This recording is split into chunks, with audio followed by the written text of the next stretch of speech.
Lecture 1, May 2nd, 1934. Dr. Jung.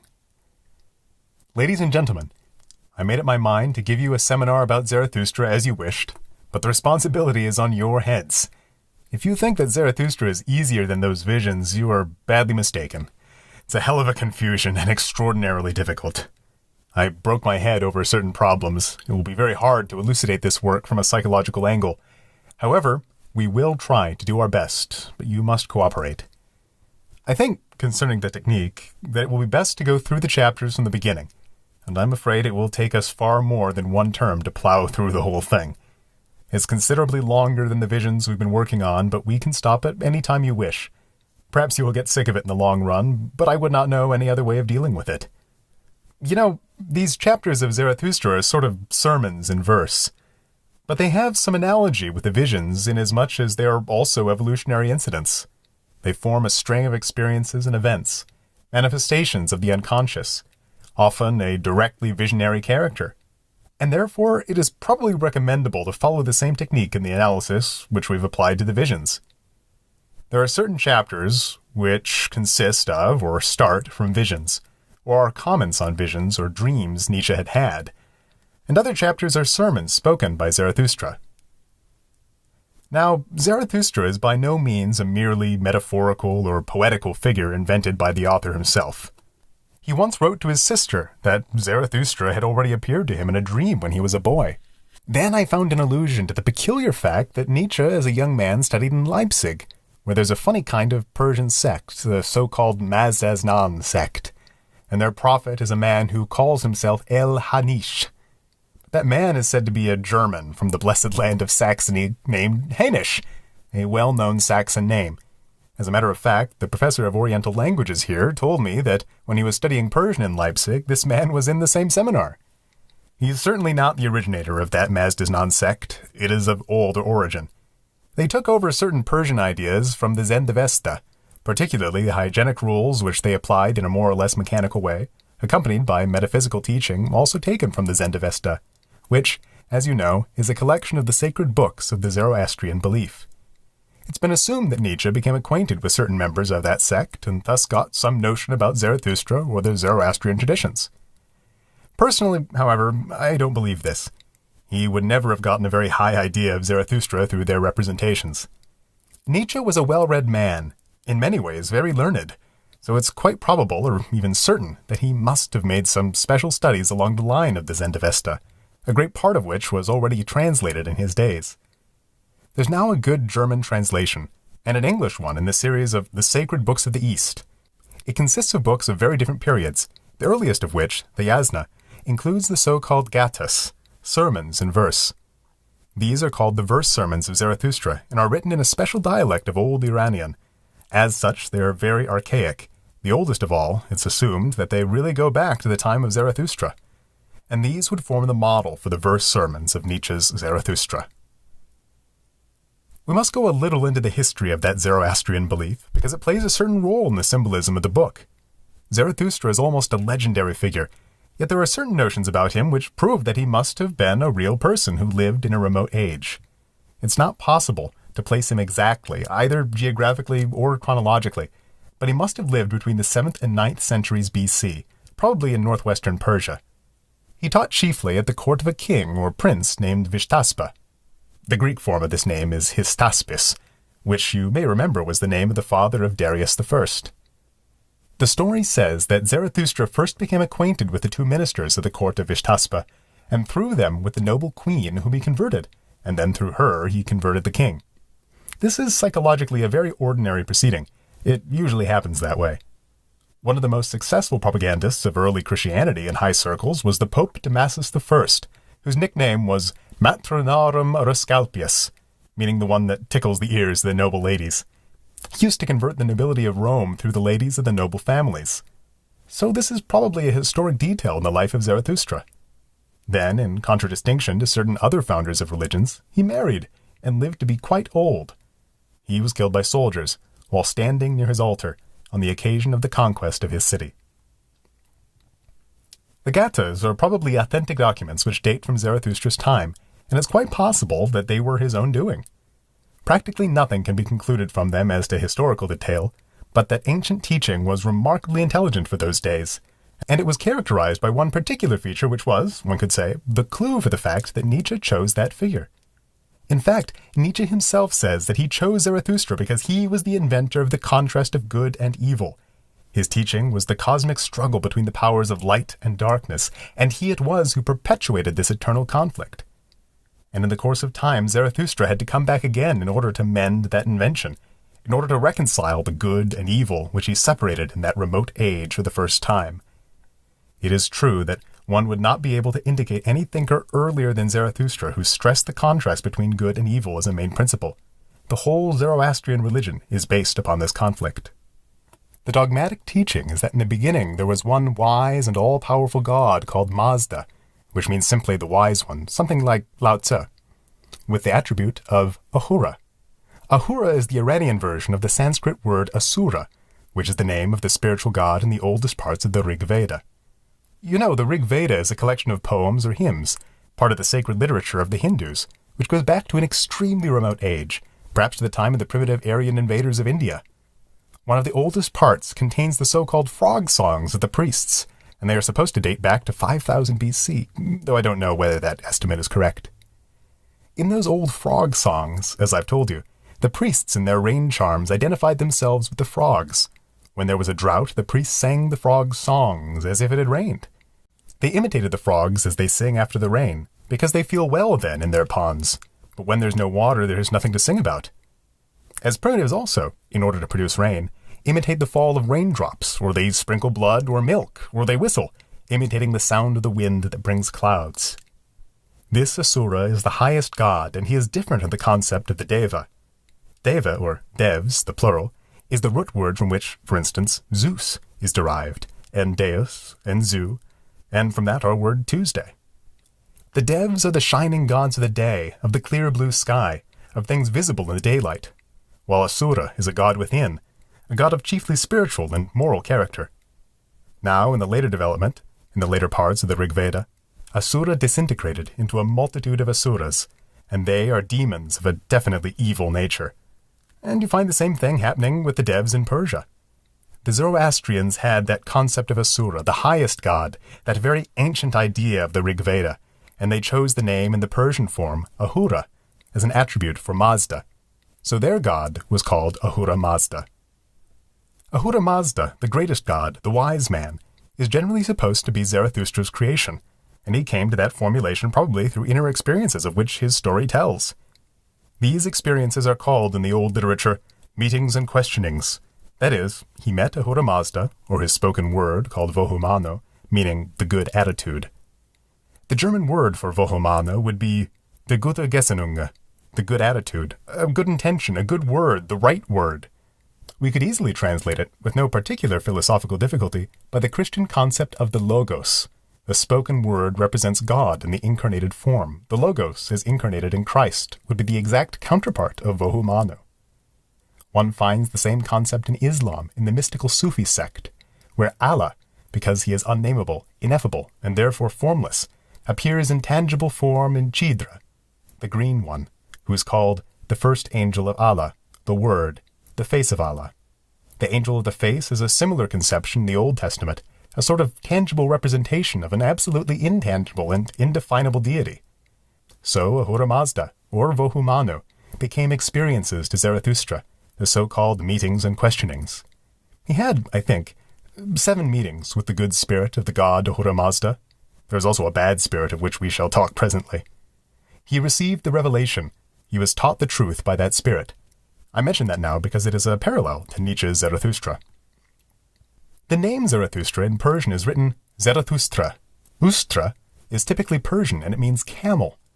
There's a family story about him, and all the names in his family have to do with mares and stallions, horses and cattle, camels, etc., showing that they're quite native and that he belonged to a sort of cattle people. Also, his idea of a perfect reward in heaven was exceedingly archaic. He himself hoped that after a life full of merit he would be rewarded in the land of the hereafter by the good gift of 1 stallion and 12 mares, as well as by the possession of a perfectly youthful and beautiful body. One finds very similar ideas in Islam still. The Greek version of the name Zarathustra, is Zoroaster. But the Greeks knew practically nothing of his teaching. To them, he was a great sorcerer and astrologer. Anything that went under Zoroaster's name was magic and black arts. Now, besides the manifestation of God in the spoken word or in the good intention of the Vohumanu, there is the corresponding dark manifestation, the evil spirit, Engromaniush. He was later called Ahriman, and Ahura Mazda was called Ormazd. These two spirits, Vohumanu and Engromaniush, were together in the original Ahura Mazda, showing that in the beginning there was no separation of good and evil. But after a while they began to quarrel with each other, and a fight ensued, and then the creation of the world became necessary. So Ahura Mazda created the world, but he was so upset by it that for 6,000 years he did not know what to do. And then Engromaniush broke into his creation and spoiled the whole show. And since then there is hell to pay, because all the light got lost in that darkness, and the hosts of devils he brought into this world are now to be combated. For he had one great success right in the beginning. He succeeded in converting the devs to his convictions, and so they became devils. Devils comes from devs, of course, just as Ahura became Ahurus, many devils. So the original beautiful gods of the day, the gods of the visible things, beauty and harmony, became evil and nocturnal demons, and formed the main body of evil forces, just as the old Germanic gods became storm devils and all sorts of evil spirits when they were dethroned by Christianity. So there was a perpetual fight between Vohumanu and the hosts of evil, led by Engromaniush. What Ahura Mazda is doing in the end is not quite visible or understandable. He is of course supposed to be on the side of the good. He is with his good spirit. But whether he is with his bad spirit too is not clear. It's the same awkward situation that we have in Christianity, where we're also not quite sure what the relationship is between God and the devil. Is it a co-dominion with God? Or what is it? That Christian awkwardness is an old inheritance from Persia. I could tell you several other things which would substantiate that idea, and therefore the theologians don't like Zarathustra and criticize him. But he's really the founder of the Christian dogma. All the oblique and contrary things in the Christian dogma can be found in the Persian religion as well. The only thing the theologians can say about it is that Christianity is a much higher religion. They point out with great satisfaction that the Persian religion is only a religion of rewards, that people are good only in order to be rewarded in heaven, and the founder himself expected a stallion and 12 mares. And you see how low that is. But I don't agree with that entirely. That little difference was in the time of Homer and Greek mythology, not to speak of the Germanic traditions, when the slaughtering of children and eating of human flesh still took place. Those were highly primitive times, so no wonder that Zarathustra had somewhat concretized expectations. Otherwise, his teaching was remarkably wise and advanced. He was the main opponent of magic, for example. He tried to uproot magic wherever he met it, and the temples and the priests also had to go by the board. They had no real priests in the beginning. It was like the beginning of Christianity. But soon the same process appeared as it did later on in Christianity, the influx of primitive magic and primitive heathenish ideas, and the beautiful monotheism of Ahura Mazda was split up into a multitude of gods, like the splitting up of God into the Trinity, and then into the many saints, and so on. Ahura Mazda had qualities naturally. He was the truth, he was wisdom, he was justice, etc., and those qualities became personified as the so-called Ameshaspentas, which are immortal spirits. One was truth, another justice, and so on, abstract qualities, like the so-called attributes of God in the Christian dogma. These Ameshaspentas became gods too, and the whole spiritual attitude of the early Zoroastrian teaching changed, and became a tremendously specialized ritualism. The original teaching of Zarathustra, however, was characterized by a real spiritual piety. It was the Gesinnung, the moral attitude, that counted, more than the external works. His teaching was that as you commit sin outside in reality, so you can commit sin inside as a sin of conscience, and it's the same thing, just as bad. And think of the 8th or 9th century BC, which was the niveau of such religious teaching. It is an amazingly high level, and this extraordinary moral discrimination points to a most unusual genius. Now this was the model for Nietzsche's Zarathustra. It had nothing to do with the Mazdasnan sect. I think it is rather, as he says, that figure was an experience of old standing. It was the early experience of the old wise man.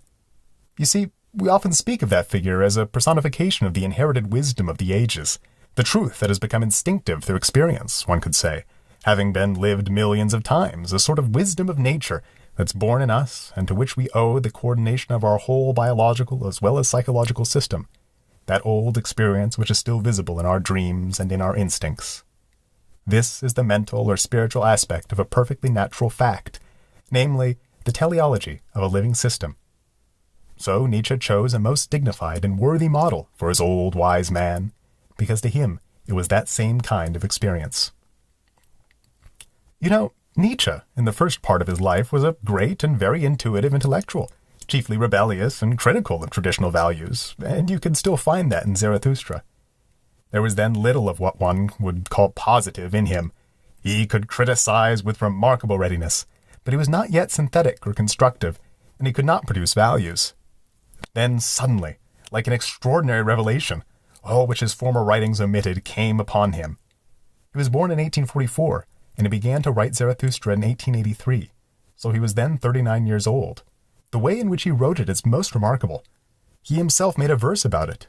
He said, "Da wurde ein zu zwei, und Zarathustra ging und mehr zwei," which means, "Then one became two, and Zarathustra passed by me," meaning that Zarathustra then became manifest as a second personality in himself.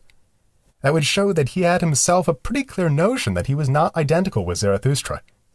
But how could he help assuming such an identity in those days when there was no psychology? Nobody would then have dared to take the idea of a personification seriously, or even of an independent autonomous spiritual agency. 1883 was the time of the blooming of materialistic philosophy. So he had to identify with Zarathustra in spite of the fact that he felt, as this verse proves, a definite difference between himself and the old wise man. Then his idea that Zarathustra had to come back to mend the faults of his former invention is psychologically most characteristic. It shows that he had an absolutely historical feeling about it. He obviously felt quite clearly that the experience of that figure was archetypal. It brought something of the breath of centuries with it, and it filled him with a peculiar sense of destiny. He felt that he was called to mend a damage done in the remote past of mankind. Of course, such a feeling is most uplifting to an individual. No wonder, then, that this Zarathustra was the Dionysian experience par excellence. In the latter part, that Dionysian ecstasis comes in. Zarathustra really led him up to a full realization of the mysteries of the cult of Dionysus.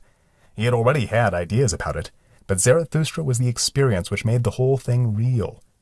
In one of his letters to his sister, he gives a most impressive description of the ecstasis in which he wrote Zarathustra. There are 4 parts in the book, and each of the first 3 parts was written within 10 days, which is rather remarkable. The first was written on the Riviera, the second in the Sils Maria in the Engadine, and the third again on the Riviera. The fourth was written in different places and took longer. He says about his way of writing that it simply poured out of him. It was an almost autonomous production. With unfailing certainty the words presented themselves, and the whole description gives us the impression of the quite extraordinary condition in which he must have been, a condition of possession, where he himself practically no longer existed. It was as if he were possessed by a creative genius that took his brain and produced this work out of absolute necessity, and in a most inevitable way. We will now begin the first chapter, the introductory discourse of the Superman, the last man. Zarathustra's Prologue. When Zarathustra was 30 years old, he left his home, and the lake of his home, and went into the mountains. Here he enjoyed his spirit and his solitude, and for 10 years did not tire of it. But at last a change came over his heart, and one morning he rose with the dawn, stepped before the sun, and spoke to it thus. "You great star, what would your happiness be had you not those for whom you shine? For 10 years you have climbed to my cave.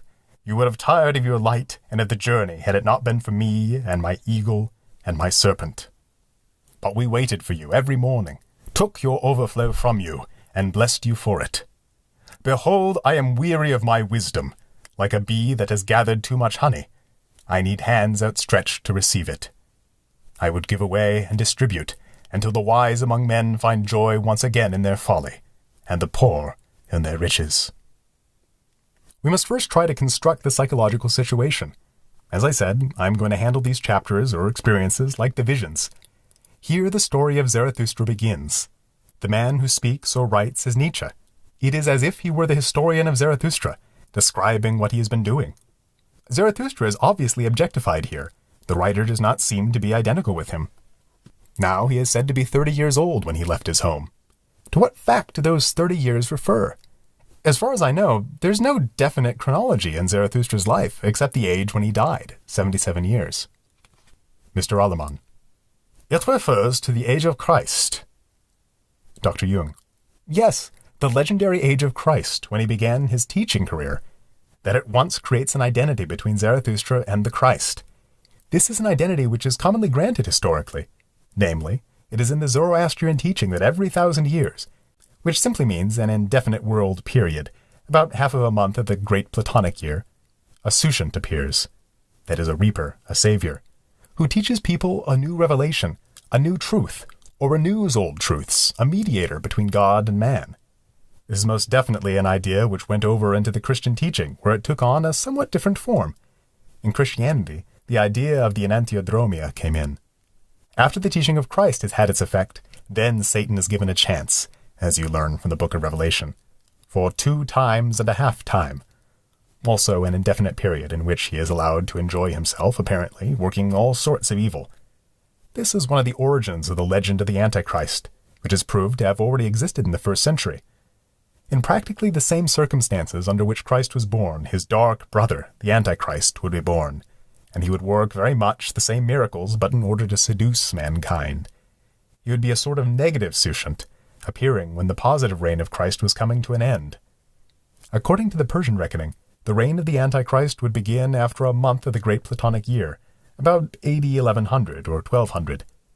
As a matter of fact, at about that time there was a great commotion in the Christian world, because there's supposed that the end of the world was coming in the year 1000, according to that old idea that after 1,000 years a new revelation would take place, or something would happen in the world.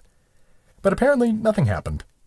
It is true, however, that in those times the power of the Church reached its apex, and the worldly powers were practically subdued. Then, soon after, they began to rise again, and the Church was on its decline. And that continued, its worst blow being at about the beginning of the 16th century, when the schism within the Church occurred, Protestantism.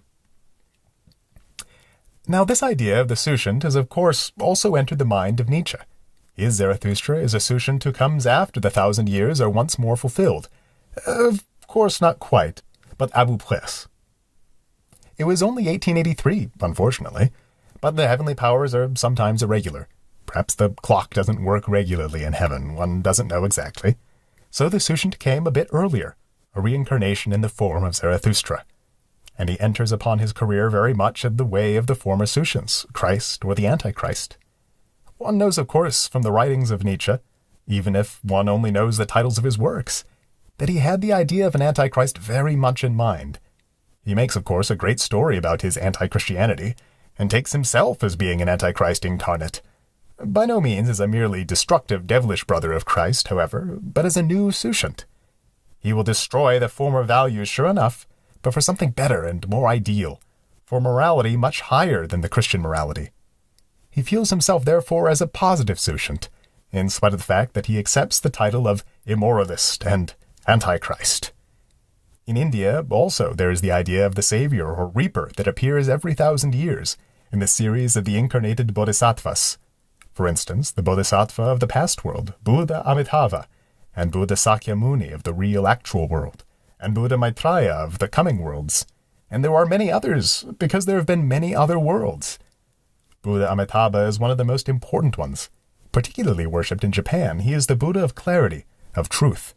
And Maitreya, who is still to come, is the Buddha of perfect love. It's the same idea of periodicity, and this is based upon such experiences as Nietzsche's of the archetypal figure of the wise old man. That is, an exceedingly historical figure which brings with it the flavor of past centuries, a feeling of the actual presence of remote times, as if time were at a complete standstill, and 5000 BC were just in the next room to AD 2000. I am quite certain, from what Nietzsche says about Zarathustra, that he experienced him as an identity within himself that had existed many thousands of years before him, that always had been. When that figure appears, he simply emerges as a figure which is always there. He is called out through the need of the time, the emergencies of the actual epoch.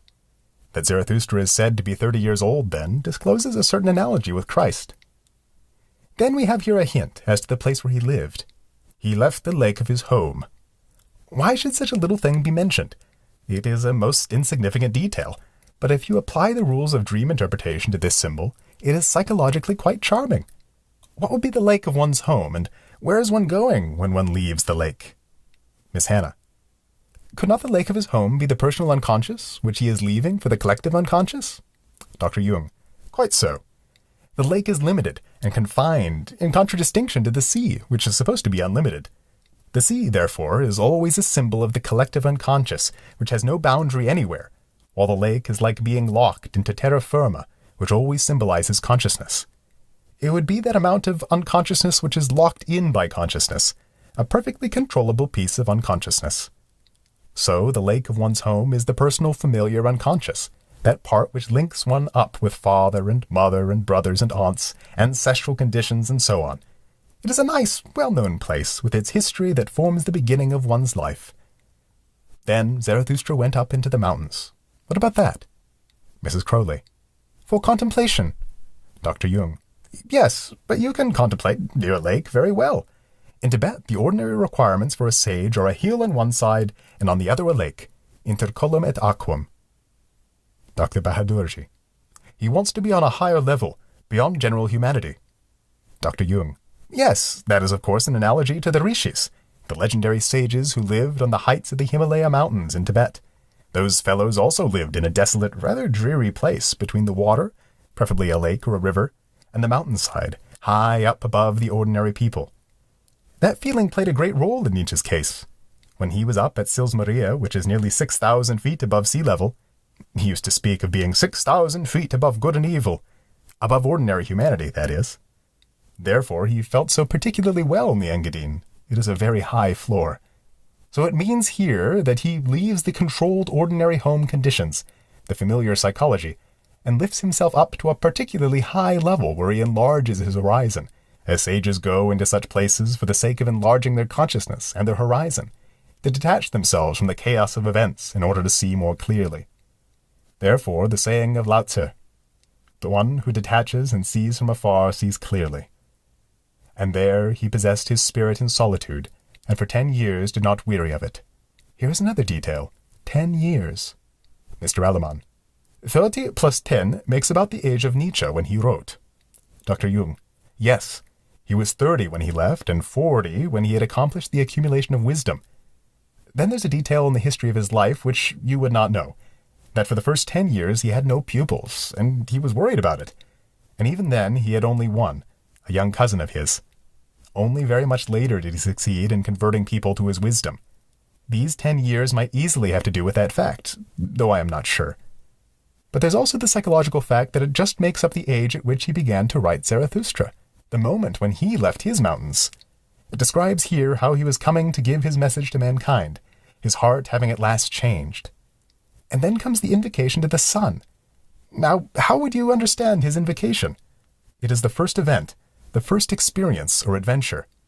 This is not so simple as our visions. There we have a certain code, but here it is uncharted waters. Mrs. Fierce. If to be high on the mountain would be higher than common human consciousness, the sun would be the symbol of a more than human consciousness, which he has looked at for so many years and to which he now speaks. That is, he would be in a way more than humanly conscious, and reading the sun would be feeling or realizing it. Dr. Jung. You would understand the symbol of the sun as an objectivation of his own superhuman consciousness, which he has acquired through his life on that high level? Yes, the sun surely is the symbol of the center of consciousness. It is the principle of consciousness because it is light. When you understand a thing, you see, and to see, you need light. The essence of understanding, of cognition, has always been symbolized by the all-seeing of the sun, the wisdom or omniscience of the sun that moves over the earth and sees everything in its light. So it is quite possible that he speaks here to his personified consciousness. This is a somewhat unusual performance, but if you try to put yourself into the mood of a man who's always alone, as Nietzsche was, you realize that your own consciousness then begins to stare you into your own face. You're always your own speaker and your own listener. You're always looking into your own light, into your own eyes. And then you can well personify consciousness as your daily partner, the daily occurrence. You can even curse your consciousness as your only fellow being. Now, Nietzsche in those years, after 1879, when he'd given up his academic occupation in Basel, was restlessly wandering about, living in little hotels and pensions, sometimes on the French or Italian Riviera, and in the summer in the Engadine, supported by certain wealthy friends because he had no means of his own. And always alone, he could not stand people. He was desirous of having friends, always seeking a friend, but when such a poor fellow turned up, he was never good enough, and Nietzsche got impatient right away. I know people who knew Nietzsche personally, because he lived in my own town, Basel, so I heard many details of this kind. For instance, in one of his lectures, he was talking about Greece and Graecia Magna in most enthusiastic terms, and after the lecture a young man who'd not understood something he had said, for those ordinary students were of course not quite able to follow Nietzsche's tremendous mind, went up to the professor to ask him about it. But before he could put in his very humble request, Nietzsche said, "Ah, now you are the man! That blue sky of Hellas! We are going together!" And the young man thought, "How can I go with this famous professor, and how have I the money to do it?" And he receded further and further, Nietzsche going at him and talking of the eternal smile of the skies of Hellas and God knows what, till the young man backed up against the wall. Then suddenly Nietzsche realized that the fellow was frightened by his enthusiasm, and he turned away abruptly and never spoke to him again. That is the way he dealt with friends. He was absolutely unable to adapt to people, and when they did not understand him right on the moment, he had no patience whatever. He was also exceedingly impatient with himself. He was terribly, recklessly impulsive. He liked to be invited to certain social gatherings, but if there was a piano, he played madly. He went at it till his fingernails bled. That's no exaggeration. It is a fact. On his other side, he was quite funny. In Basel, it appealed to his fantasy to appear in society as an elegant Englishman.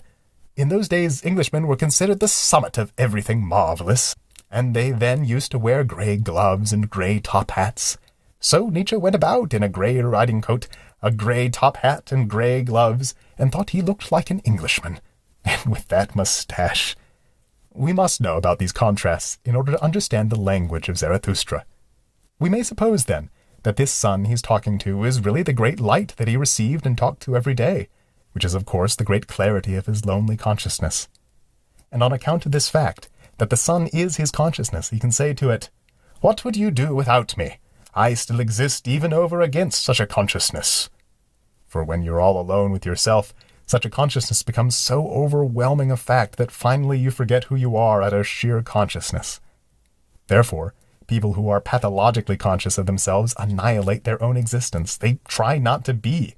They're always standing in their own light because they're overwhelmed in their own consciousness. So he is here more than satisfied. He even gets sick of being only conscious and says, "What would you be if I were not with you? I with my animals, my eagle, and my serpent." Now what does that mean? What is he putting opposite the sun of consciousness? Mrs. Belward. The instincts. Dr. Jung. Yes, animals mean instincts. But what would the eagle be? And the serpent? Mrs. Schlegel. The eagle would be intuition, and the serpent would be the chthonic powers. Dr. Jung. What do you mean by the chthonic powers? Mr. Allemann. The nature spirit, chthonic wisdom. Dr. Jung. One could say spirit, but we must know what chthonic means. Read Keyserling's new book, La Révolution Mondiale, where he speaks of the Révolte des Forces Telluriques. That is chthonic. But what is it psychologically? Miss Hannah. If the eagle is intuition, I suppose it is a sensation. Dr. Jung. That is true. It can also be taken in a very general way as an air being. So the eagle would be the spirit, and the serpent would be the body, because the serpent is the age-old representative of the lower worlds, of the belly, with its contents and the intestines, for instance. It is the peristaltic movement. It is the personification of the sympathetic system, as it were. Therefore, it is always the personification of whatever comes from the body, sexuality, and every vital physical function. Also all the facts of reality, that things cost money, or that your room is overheated, that your bed is hard, that your clothes are expensive, that you've not received a certain fee. All these things are chthonic. And our relations to all sorts of people who annoy us, or whom we enjoy, is chthonic. Everything that is on the surface of this earth, and so banal that one hardly dares to speak of it. On the other hand, the eagle soars high. It is near the sun. It is a son of the sun. Marvelous. The bird of light. It's the very high thought, the great enthusiasm. For instance, when Ganymede, the messenger of Zeus, is lifted up by the eagle to Olympian heights, it is the genius and enthusiasm of youth that seize him and carry him up to the heights of the gods. So one could say it was a spiritual, uplifting power. You know, the eagle is said to come down and carry away sheep or even little children. We have such awful tales in Switzerland. That is what the spirit can do. Spiritual excitement, spiritual enthusiasm. Suddenly, after having hovered over a crowd for a while, the spirit picks somebody out and lifts him on high.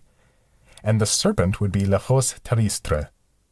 Now what does it mean that, when confronted by his consciousness, of which he is wearying, these two symbolic animals appear at his side? You remember, they're often with him in the book. Mr. Nuttall Smith. He is not aware of being controlled by the chthonic and spiritual forces. He is unconscious of their existence in himself. Dr. Jung. Well, they would here be sort of helpful powers. You see, they always play a very helpful role, and later on we shall come across a passage where the eagle and the serpent are intertwined, meaning a reconciliation of opposites. When you are accompanied by an animal in a dream, what does it mean? That happens very frequently. Mr. Allemann. It means that your instincts are with you. Dr. Jung. Yes, and that is by no means always the case, you know. Very often we go against the instincts, or are in an oblique position toward them. So when the text says that Zarathustra is with his serpent and his eagle, it means, as in dreams, that he's going parallel with his instincts. He is right, looked at from a spiritual as well as a chthonic point of view. In this case, he is right in what he is actually doing, telling his consciousness that he is getting tired of it. He ought to detach from too much consciousness. You see, that would be the condition of a man who's lived in and through consciousness only, without paying attention to his instincts. Or we would say that he was thinking consciously only, living by his conscious wits, without realizing the existence of unconscious, here represented by an eagle and a serpent. So he is on the side of the unconscious, when he can say to his consciousness, I think we'd better now part. Then he will follow his unconscious. And if somebody gets sick of his consciousness and chooses another way, what kind of symbolism inevitably follows? What's the next move? Dr. Reichstein. The moon. Mr. Nuttall Smith. The going down. Dr. Jung. Yes, the going down, the setting. When you say goodbye to the sun, naturally the sun sets, or you set, or both set. It is a going down into the dark night. The moon is all right, you see. So the work of Zarathustra begins with the idea of his setting like the sun, der Untergang Zarathustras. Then he necessarily comes down into what? Mr. Allemann. Into the world of ordinary humanity, of collectivity. Dr. Jung. Well, it is quite certain that when he leaves the sun of consciousness, he will come to some form of the unconscious. The question is now, of course, will the unconscious then be projected, or will it be in forma pura? If, in its pure form, it will not be projected, he will then enter the unconscious. That would be the night sea journey. So, as you say, it is the descent into the ordinary world in which unconsciousness is the ruling factor, for consciousness in the ordinary world plays a very small part. It's chiefly instinctive. But we would not be able to say whether he would descend into the pure or the projected unconscious if it were not for the passage we have read as to his intention. He is going to human beings, to mankind, and there, the text says, he is going to teach the wise ones among men, and the poor ones, until the wise have once more become joyous in their folly, and the poor happy in their riches. So what would he teach? Mrs. Crowley. The opposites. Dr. Jung. Exactly. He is going to produce the enantiodromia. He is going to supply mankind with what is lacking, with that which they hate or fear or despise, with that which the wise ones have lost, their folly, and the poor, their riches. In other words, he is going to supply the compensation. Now I think we'd better take that symbolism on the subjective level, and then it would mean that when Zarathustra, sick of his consciousness, comes down to the lower levels of general mankind, he will be the wise one that is compensated for his wisdom by folly. So we see that in this great light of the mountain he grew very wise and lost his folly, and very poor and lost all his riches.